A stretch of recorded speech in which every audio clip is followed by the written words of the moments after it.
Hello मेरे प्यारे दोस्तों, कैसे हैं आप सभी। स्वागत है आप सभी का आपके गुरुजी के चैनल एसपी चैनल पे। और आज हम लोग सीखने वाले हैं समांतर रेखा और प्रतिच्छेदी रेखा। जो समांतर रेखा को प्रतिच्छेद करते हैं तो वहाँ पे क्या क्या कोण बनते हैं और कौन कौन कोण बराबर होते हैं, कौन से कोण नहीं बराबर होते हैं उसके बारे में, जैसे कि संगत कोण, एकांतर कोण, शीर्षाभिमुख कोण, ये सारे कोणों के बारे में सीखेंगे और इसे डिटेल में समझने का प्रयास करेंगे। और अगर मेरे प्यारे दोस्तों ये पार्ट अगर आप लोग नहीं देखते हैं और उसके बाद अगर 8.2 बनाते हैं चैप्टर, तो बिल्कुल ही आपको समझ में नहीं आएगा और कहीं से कोई यानी कि एक भी प्रश्न आपसे नहीं बनेगा। तो चलिए हम लोग इस टाइप के प्रश्नों को पहले बेसिक से समझते हैं और इसे कैसे संगत कोण बराबर होते हैं, एकांतर कोण बराबर होते हैं, वो सभी चीज़ को समझते हैं। और मैं आप लोग को संगत कोण कैसे बराबर होते हैं वो साबित करके बताऊंगा, एकांतर कोण कैसे बराबर होते हैं वो सारे चीज़ों को हम साबित करके भी देखेंगे। तो फिलहाल यहाँ पे देख लीजिए कौन कौन से संगत कोण होते हैं वो समझना जरूरी है। पहले संगत कोण समझ लीजिए होते क्या है संगत कोण, एकांतर कोण क्या होते हैं, शीर्षाभिमुख कोण क्या होते हैं। और वो शीर्षाभिमुख कोण मैंने आप लोग को साबित करके बता दिया हूँ 8.1 में ही। आप लोग नहीं देखें तो इस वीडियो के डिस्क्रिप्शन उसका लिंक है, आप लोग देख लीजिए और समझने का प्रयास कीजिए।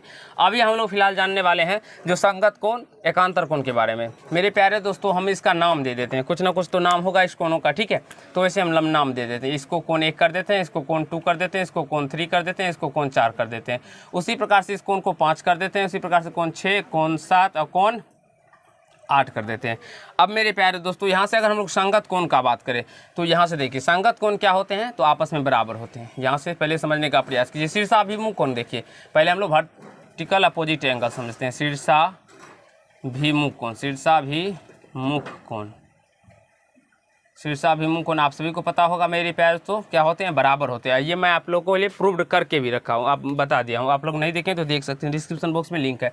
अब शीर्षाभिमुख कोण का हम लोग बात करें तो कोण 1 के बराबर में कोण 3 होगा मेरे प्यारे दोस्तों। जितना कोण 1 होगा उतना ही कोण 2 होगा, जितना कोण 2 होगा उतना ही कोण 4 होगा। यानी कि कोण 1 बराबर में कोण 3 और कोण 2 बराबर में कोण 4 हो जाएगा। अभी मैं आप लोग को इस पे बेस्ड क्वेश्चन भी करवाऊंगा जो कैसे हम लोग प्रश्नों का उत्तर, इस प्रकार के प्रश्नों का उत्तर निकाल सकते हैं 2 सेकंड में, वो भी मैं आप लोग को सिखाऊंगा। तो कोण 1 के जितना होगा, अगर 60 डिग्री हो तो ये भी 60 डिग्री हो जाएगा और ये जितना होगा उतना ही ये कोण हो जाएगा मेरे प्यारे दोस्तों, ठीक है।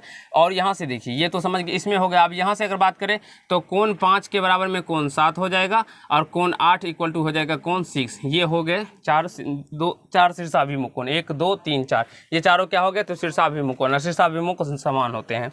अब हम लोग संगत कोण को समझते हैं और अच्छी तरीके से समझने का प्रयास करेंगे। संगत कोण मेरे प्यारे दोस्तों ये सब आपके एग्जाम में पूछे जाते हैं, ठीक है। इसको सीख लीजिए, समझ लीजिए, तब सारे कंसेप्ट क्लियर हो जाएंगे। अब संगत कोण क्या होते हैं बारीकी से समझने का प्रयास कीजिएगा। कोण 1 जो होगा वो कोण 5 के बराबर होगा, यानी कि कोण 1 जो होगा वो कोण 5 के बराबर होगा, तो ये दोनों संगत कोण होगा। फिर अगर हम बात करें तो कोण 2 जो होगा मेरे प्यारे तो वो कोण 8 के बराबर होगा। कोण 1 कोण 5, कोण 2 कोण 8। उसी प्रकार से इसमें भी कोण 3 हो जाएगा कोण 7 के बराबर में और कोण 4 हो जाएगा कोण 6 के बराबर में। तो कोण 4 हो जाएगा कोण 6 के बराबर में और कोण 3 हो जाएगा कोण 7 के बराबर में मेरे प्यार। तो कोण 3 हो जाएगा कोण 7 के बराबर में, ठीक है। ये क्या हो गए हमारे संगत कोण।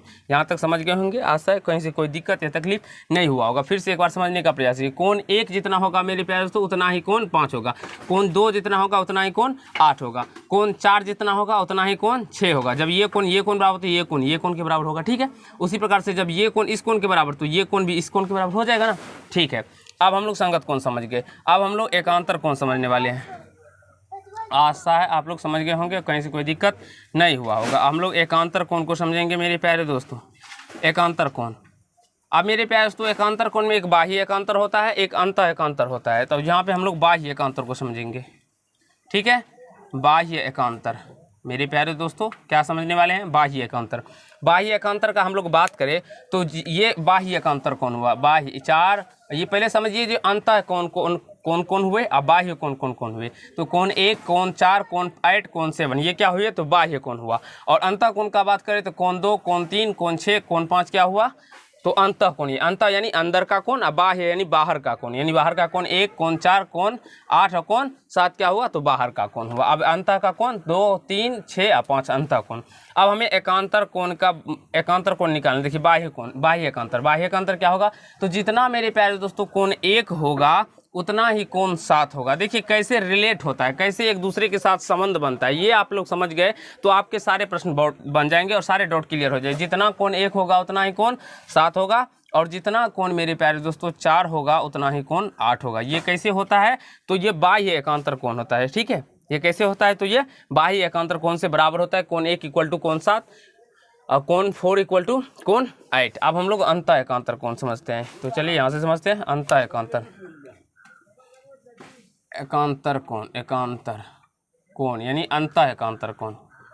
ये क्या होगा मेरे प्यार, तो अंतः यानी कि अंदर का बात करते हैं, अंदर के कोण। ये तो अभी हमने बाहर का अंतः एकांतर समझा, अब हम अंतः यानी कि अंदर का समझते हैं। अंदर में कोण 2 जितना होगा उतना कोण 6 होगा, यानी कोण 2 इक्वल टू कोण 6, और कोण 3 जितना होगा उतना ही कोण 5 होगा। ये आशा है आप लोग को एकांतर कोण, संगत कोण और बाह्य एकांतर, अंतः एकांतर समझ में आ गया होगा। और कौन कौन कोण बराबर होते हैं, कोण 2 के बराबर में कोण 6 हो जाएगा, कोण 3 के बराबर में कोण 5 होगा। और ये कैसे होते हैं जस्ट आगे के पार्ट में हम लोग साबित करके भी समझेंगे और सीखने का भी प्रयास करेंगे। हर एक कंसेप्ट को हम साबित करेंगे। जैसे संगत कोण 1 बराबर में कोण 1 बराबर में कोण 5 कैसे हुआ, ये मैं आप लोग को साबित करके बताऊंगा। फिर अंतः एकांतर कोण 1 बराबर में कोण 7 कैसे हुआ बाह्य एकांतर में, वो भी साबित करके बताऊंगा। अंतः एकांतर कोण 2 बराबर कोण 6 कैसे हुआ, वो भी मैं आप लोग को साबित करवा के बताऊंगा। और एक कंसेप्ट है मेरे प्यारे दोस्तों, जो यदि किसी समांतर रेखा को एक तिर्यक-छेदी रेखा प्रतिच्छेद करे तो उसके अंतः कोणों का योग एक ही ओर बने, अंतः कोणों का योग 180 डिग्री है। एक ही ओर बने अंतः कोणों का योग का अगर हम बात करें मेरे प्यारे दोस्तों, तो वो देखिए एक ही ओर बने अंतः कोणों का योग 180 डिग्री होता है, यानी एक ही ओर बने। तो ये कोण और ये कोण एक ही ओर बन रहा है तिर्यक-छेदी रेखा के, और अंदर में भी कोण है, तो कोण 2 प्लस कोण 5 इक्वल टू 180 डिग्री हो जाएगा। आपको प्रश्न को सॉल्व करने में बहुत हेल्प करेगा। और कोण 3 प्लस कोण 6 इक्वल टू ये भी 180 डिग्री हो जाएगा। और सारे को हम लोग प्रूव करके भी देखेंगे मेरे पास। तो अभी तो हम लोग समझ रहे हैं जो कौन कौन बराबर होते नहीं होते, और कैसे होते नहीं होते, सारे को साबित करके समझेंगे तो समझ में आ जाएगा। आशा है अभी जो मैंने आप लोग को बताया शीर्षाभिमुख कोण, संगत कोण, अंतः एकांतर कोण, बाह्य एकांतर कोण और ये कोण दो आप लोग को समझ में आ गया होगा जो 180 डिग्री होते हैं। अब हम लोग एक प्रश्न को समझने जा रहे हैं, ठीक है, इसे गौर से देखिएगा। अगर मान लीजिए मेरे पास तो ये 75 डिग्री दे दिया जाए, तब आपसे निकालने के लिए पूछा जाए तो आप लोग कैसे निकाल सकते हैं। तो यहाँ से देखिए, हमने कोण 1 इसको माना था, आप लोग कोण इसको 5 भी मान सकते हैं, 10 भी मान सकते हैं, लेकिन बेसिकली आपको समझना क्या होता है वो देखिए। तो सबसे पहले इसको कैसे हम लोग सॉल्व कर सकते हैं वो समझने का प्रयास कीजिए। ये 75 डिग्री है तो ये भी 75 डिग्री होगा। कैसे होगा मेरे प्यारे, तो शीर्षाभिमुख कोण से। अभी मैंने आप लोग को यहाँ पे बताया कोण 1 के बराबर में कोण 3 है, यहाँ से कोण 1 बराबर में कोण 3 है बाबू, कोण 1 बराबर में कोण क्या है 3 है। वो कैसे हुआ, तो ये शीर्षाभिमुख कोण से बराबर हो गया। समझ में आ गया बाबू। अब यहाँ से फिर समझने का बात कीजिए। देखिए कोण 1 कोण 5 के भी बराबर है, और कोण 1 कोण 7 के भी बराबर है, तो कोण 1 कोण 5 के भी बराबर है। अगर मान लीजिए यही कोण 1 है तो ये कोण 5 होगा, तो यानी ये 75 डिग्री, तो ये भी कितना डिग्री 75 डिग्री होगा। कैसे होगा, तो संगत कोण से। ये कोण और ये कोण संगत कोण से बराबर होते हैं। अब आशा है समझ में आ रहा होगा बाबू, आप लोग को आ रहा है समझ में। ये कोण जितना होगा उतना ही ये कोण होगा। कैसे, तो संगत कोण से। अभी मैंने आप लोग को बताया था संगत कोण में कोण 1 इक्वल टू कोण 5, यानी ये कोण जितना होगा उतना ही कोण ये भी होगा। और शीर्षाभिमुख कोण में आप लोग देख सकते हैं कोण 5 जितना है उतना ही कोण 7 भी है ना बाबू। ये कोण बराबर है ना। तो उसी प्रकार से ये 75 डिग्री, तो ये कोण कितना होगा 75 डिग्री। बताओ कहीं से कोई दिक्कत नहीं ना बाबू, दिक्कत। अब हमने आप लोग को बताया था कोण 2 प्लस कोण 5 इक्वल टू 180 डिग्री, कोण 2 प्लस कोण 5 इक्वल टू 180 डिग्री, कोण 2 प्लस कोण 5, यानी इस दोनों कोणों को हम लोग ऐड करेंगे तो 180 डिग्री आएगा। उसी प्रकार से मेरे प्यारे दोस्तों इस कोण को ऐड करेंगे तो ये भी तो 180 डिग्री आएगा ना बाबू। तो जब ये 75 डिग्री है तो ये कितना होगा, तो 105 डिग्री हो जाएगा।